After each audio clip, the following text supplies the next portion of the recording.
চট্টগ্রাম মহানগরীর উন্নয়নে ১৯৯৫ সালে সিডিএ প্রণয়ন করে ১৫ বছর মেয়াদী ড্রেনেজ মাস্টার প্ল্যান।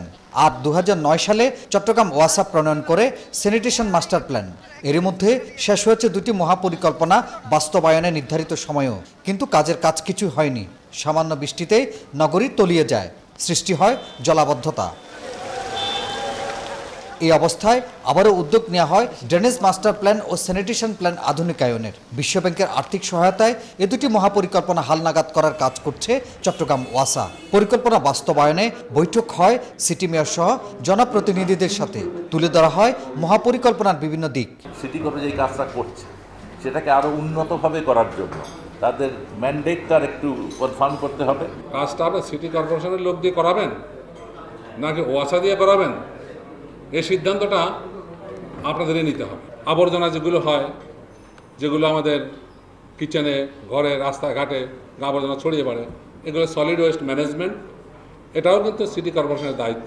সম্পূর্ণ এদেরই একটা নেটওয়ার্ক অলরেডি আছে, থাকা উচিত। নতুন এই পরিকল্পনা বাস্তবায়নে ডিপিপি জমা দেওয়ার কথা জানান চট্টগ্রাম ওয়াসার ব্যবস্থাপনা পরিচালক। তিনি জানান ২০৩০ সালের মধ্যে চট্টগ্রাম মহানগরীর জলাবদ্ধতা সহনীয় পর্যায়ে নিয়ে আসা সম্ভব হবে। রাস্তার অবস্থা এইরকম যে সেখান থেকে তো সুয়ারেজ লাইন করে বা ওইটাকে ট্রিটমেন্ট প্ল্যান্ট পর্যন্ত নেওয়া সম্ভব হবে না। চট্টগ্রামের জলাবদ্ধতার যে অবস্থা, এটাকে সহনীয় পর্যায়ে নিয়ে আসা বন্ধ করার জন্য আমরা একটা মাস্টার প্ল্যান এখানে তৈরি করেছি।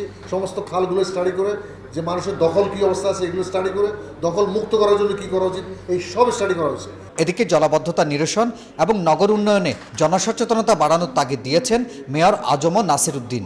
নগরবাসীর যদি মানসিকতা পরিবর্তন না হয়, আমরা যতই খাল খনন করি না কেন, এখানে যদি ময়লা ফেলতেই থাকে, এটা যদি ভরাট হতেই থাকে, এই খালগুলো যদি দখলই করার মতো মানসিকতা থাকে, এই ড্রেনের উপর যদি আমি ব্যবসা প্রতিষ্ঠান স্থাপন করার মানসিকতা থাকে, তাহলে কোনোটাই আসলে কোনো রেজাল্ট কিন্তু আমরা পাবো না। আগামী প্রজন্মের কথা বিবেচনায় নিয়ে চট্টগ্রামকে আধুনিক নগরী হিসেবে গড়ে তুলতে ১,০০০ কোটি টাকার প্রকল্প বাস্তবায়নের কথা জানান সিডিএর চেয়ারম্যান। ভোট থাকবে কিন্তু সুযোগ আসবে, সুযোগ আমরা কাজে লাগাতে পারবো না, এটা হতে পারে না।